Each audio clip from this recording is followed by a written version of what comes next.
Señalar que Aruba não guarda mais para o que trata introdução de manejo de desperdício responsável e, à vez, não guarda mais para a série de dom de parquitão boss. Anche que a situação financeira de nossa isla está melhorando, mas tem uma necessidade segura que para jumpstart solucionam para assim que não, mientras tanto nós estamos buscando para melhorar todo o processo de desperdício e também algum processo novo no caminho, mas nós mestre jumpstart e solucionam. Nós mestre trabalha para evitar dano na saúde de nós gente evitar dano na saúde de nós gente e também na natureza e meio ambiente e mais que outra coisa, prevenir qualquer dano permanente no nosso produto turístico. E não tem espaço para melhoração do período nos dilante, mas não tem espaço para guardar mais. E durante o processo de redireção de terra, nós tomamos nota que não tem resistência e seguro resistência para o cambio não positivo que nós está introduzindo. Nós aprendemos que o lobbying dump não ilegal e que o terra não lower tirar da nossa natureza.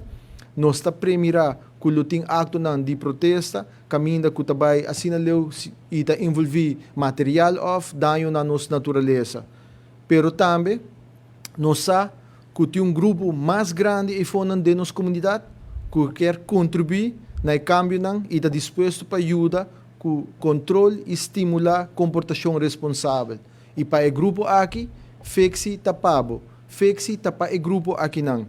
Nós lo sigue educar pueblo, estimular a educação via escola, para assim que nossa futura geração está preparada para melhorar nosso esforço para dar uma isla sustentável e limpa. Pero também nós mestre acaparar nossa organização governamental e combinar isso aqui com empoderar o cidadão para também por contribuir na raça uma diferença. E isso aqui que exercer controle social. A preocupação principal do processo de introdução de manejo de desperdício responsável, para mim está com a forma de resistência de algum de nossa comunidade, que portanto vai assinalou de tirar desperdício ou dump desperdício onde está. O governo está preparado para atender com isso aqui, mas o que me quer laga bom claro para nossa comunidade é que a luta aqui não está de governo solamente. Dessa semana, traz lomba, Bureau City Inspector estava ativo para assim que não faça teste de uma aplicação que chama Fexi. Qual aplicação nós também introduzir para oficialmente para a inteira comunidade de Aruba.